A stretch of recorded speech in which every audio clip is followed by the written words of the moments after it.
आता बघा मुलांना, आतापर्यंत आपण 3 चॅप्टरच्या सिरीज कम्प्लिटली केल्या आहे. आता चौथं चॅप्टर ज्याचं नाव आहे केमिकल थर्मोडायनॅमिक्स. बघायचं झालं तर MST CET मध्ये 2 MCQ येणार आहे. या चॅप्टरचं वैशिष्ट्य असं आहे की खूप मोठ्या प्रमाणात फॉर्म्युला बेस्ड प्रश्न येतात आणि खूप मोठ्या प्रमाणात कॅल्क्युलेशन करायला लागतं. हे झालं पहिलं वैशिष्ट्य. ते तुमच्या भाषेमध्ये वैशिष्ट्य नसणार, मला तेवढं कळतंय की तुम्ही हा चॅप्टर स्किप करणार. स्किप करू नका.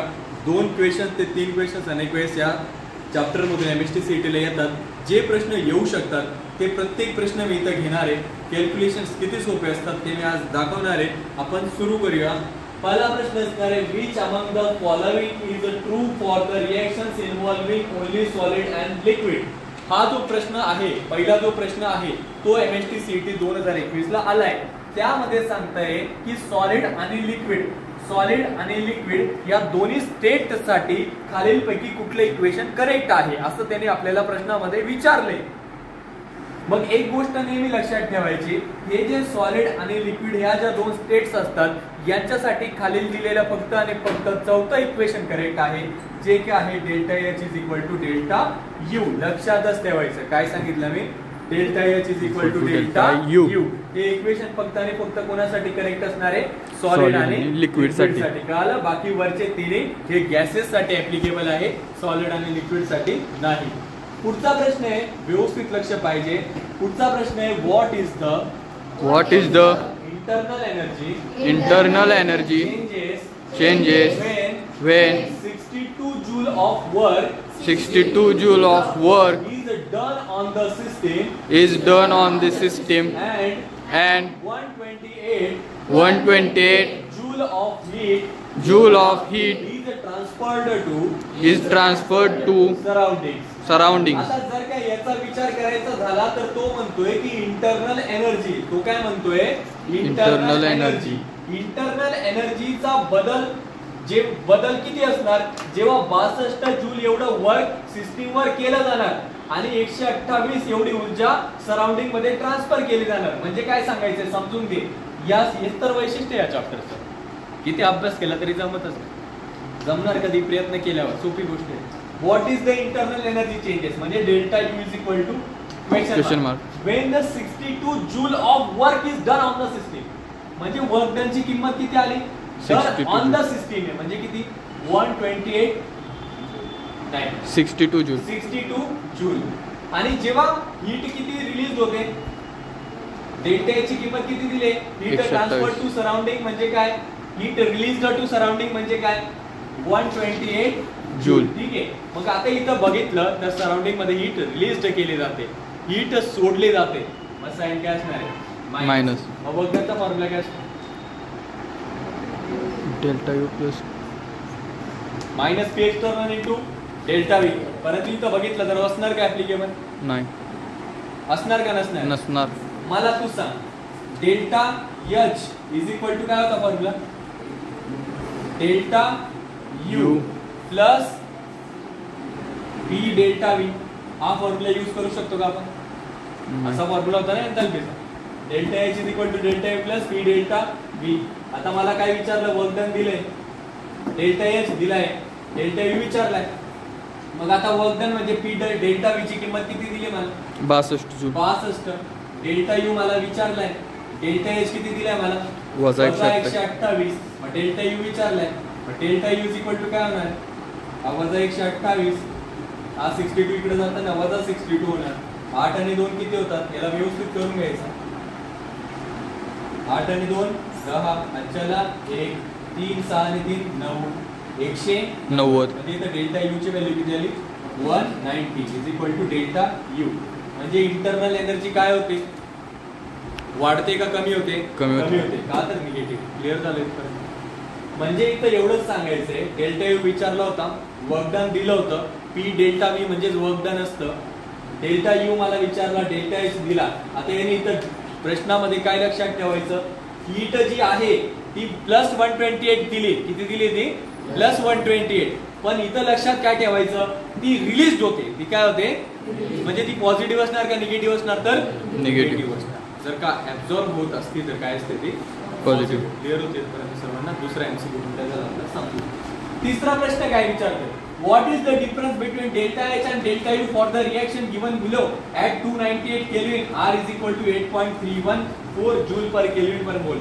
बार इथे एवढी रिएक्शन इथली रिएक्शन काय मला सांगतो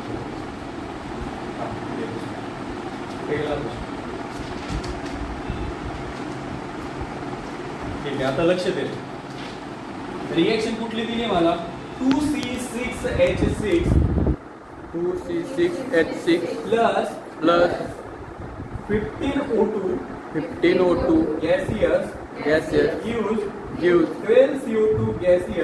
12CO2 gaseous plus 6H2O liquid. ठीक आहे आता या रिएक्शन साठी आपल्याला डेल्टा एच डेल्टा यू चा डिफरन्स शोधायचा आहे जे तापमान 298 केल्विन दिलंय आणि आर ची किंमत 8.314 जूल पर केल्विन पर मोल दिले. मग कसं शोधू? आज फॉर्म्युला अप्लाय करायचा. Delta H is equal to delta H is equal to delta U plus P delta V. काय लिहिणार आपण? Delta H is equal to delta U plus P delta V. आता मला माहिती आहे की मी पीव्ही इज इक्वल टू काय लिहू शकतो? NRT. बरोबर आहे. म्हणजे पी डेल्टा व्ही म्हणजे इज इक्वल टू काय लिहू शकतो? Delta NGRT. ठीक आहे. मग आता ही जी व्हॅल्यू आहे त्याच्या जागेवर सबस्टिट्यूट करू. Delta H is equal to काय लिहू शकतो मी? Delta U plus delta NG RT. आता तू काय म्हणतोय की बाबा मला डेल्टा एच आणि डेल्टा यू चा डिफरन्स सांग, फरक सांग. मग फरक कसा सांगणार मी? हा डेल्टा यू इकडे पॉझिटिव्ह आहे, इकडे जाताना काय होणार आहे? इकडे जाताना काय होणार? तो निगेटिव्ह होणार आहे आणि इज इक्वल टू काय होणार आहे? Plus delta NG R into T. मग आता डेल्टा NG कसा शोधणार आम्ही? मग डेल्टा NG काय असतो?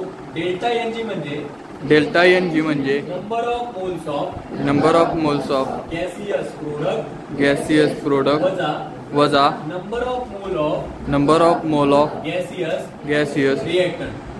ज्यांना प्रश्न माहित नसणार कुठला चालू आहे तर तिसरा प्रश्न चालू आहे व्यवस्थित लक्ष.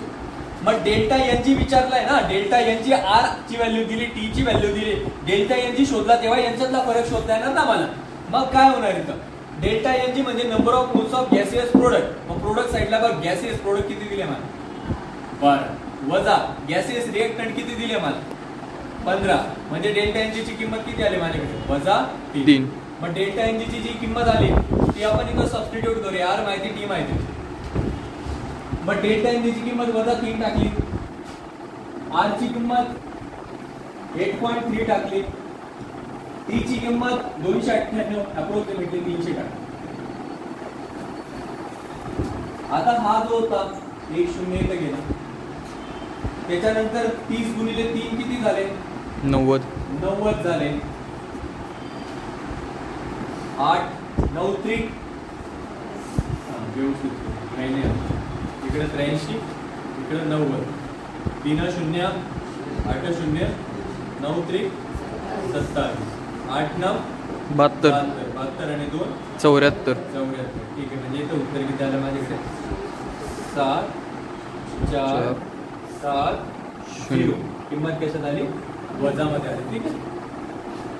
हे जे उत्तर आहे ते आपल्याकडे आले जूल मध्ये. कशात आले ते? जूल मध्ये. जेव्हा याचं किलो जूल मध्ये करायचं असणार तेव्हा त्याला 1000 ने डिवाइड करतो. म्हणजे वजा 7.470 एवढे माझ्याकडे किलो जूल मध्ये उत्तर आलं. हा त्या दोन्हीचा फरक असणार आहे. क्लिअर झालं? हा प्रश्न पण आपला, तिसरा प्रश्न पण आपला झाला. आता चौथा प्रश्न काय सांगतो मला समजून घेऊ. 2 moles of an ideal gas 2 moles of an ideal gas expand isothermally from 3000 milliliter to 4000 milliliter.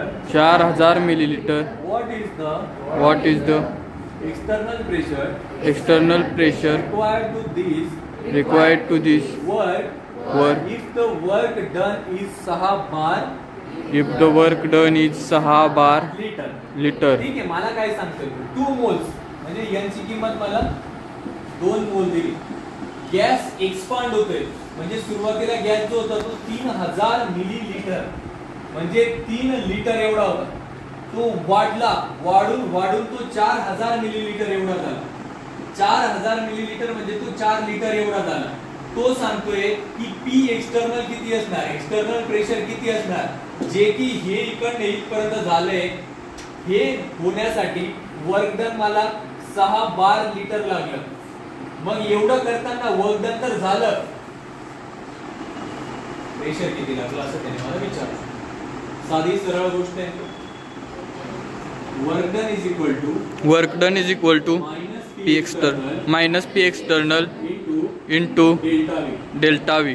आम्हाला शोधायचा आहे. मग जो नको तो त्या या एका साइडला, इकडे काय आला माझा delta V is equal to काय आला माझा P एक्सटर्नल. ठीक आहे. मग आता वर्क डन ची किंमत किती आली माझ्याकडे 6. ठीक आहे. डेल्टा V व्हॉल्यूमचा बदल 4 लिटर पासून 3 लिटर होतोय. 4 वजा 3 उत्तर किती आलं 1. म्हणजे उत्तर 6 काहीतरी येणार आहे समथिंग 6. आणि आपल्याला ऑप्शन मध्ये दिले, समजलं का नाही दिले. ठीक आहे. पुढे जाऊ आता. Last but not least is nothing but the 5वा प्रश्न. मी पोस्ट सर ऑफलाईन करतो, पोस्ट तुम्हाला पहिले समजून घेतो. 5वा प्रश्न काय, which of the following statement is correct according to first law of thermodynamics. खालील दिलेले कुठलं statement first law of thermodynamics बद्दल खरं खरं सांगता असं त्यांनी मला विचारले. फर्स्ट लॉ ऑफ थर्मोडायनामिक्स सांगत असतो E is equal to Q plus W. हे झालं मॅथमॅटिकल एक्सप्रेशन. ठीक आहे. मग ज्या वेळेस आपण एडियाबॅटिक, सायक्लिक, आयसोथर्मल आणि आयसोकोरिक या चारही प्रोसेसचा अभ्यास आपण क्रॅश कोर्सच्या लेक्चर मध्ये दिलेला आहे. याचा ऑप्शन असणार आहे डी. का तर आयसोकोरिक मध्ये व्हॉल्यूम हा कॉन्स्टंट असतो आणि ज्या वेळेस व्हॉल्यूम कॉन्स्टंट असतो तेव्हा वर्क डन कॉन्स्टंट असतं. जेव्हा वर्क डन कॉन्स्टंट असतं तेव्हा E ची व्हॅल्यू Q एवढी असते आणि Q एवढी व्हॅल्यू ही कॉन्स्टंट व्हॉल्यूमला असते. त्याच्यामुळे डेल्टा U किंवा delta E is equal to आपण QP लिहितो. त्याच्यामुळे ऑप्शन कुठला आला याचा डी आला. ठीक आहे. हे जे 5 प्रश्न होते याच्यापैकी जो शेवटचा प्रश्न होता तो मुद्दामून सोपा ठेवला आणि हे जे आतापर्यंत पहिल्या 4 घेतले ते सर्वात कठीण घेण्याचा मी प्रयत्न केला. बाकी तर सर्व सोपे कोणीही करणार. आपल्याला कठीण करून सोपे सॉल्व्ह करता यायला पाहिजे, हा एक प्रयत्न होता. अजून पण सांगणार आहे, पहिल्या 3 चॅप्टरचे बघितले नसणार बघून घ्या. नंतर पश्चातापाची वेळ 100% येणार अभ्यास नाही केला तर, अन्यथा येणार नाही. ठीक आहे. आज आपण इथं थांबूया. काही अडचण असल्यास खाली विचारायचे. अडचणी असल्यास विचाराच, त्यांना तसंच ठेवू नका, नाही तर एक अडचण अनेक अडचणी निर्माण करते. आपण इथं थांबू.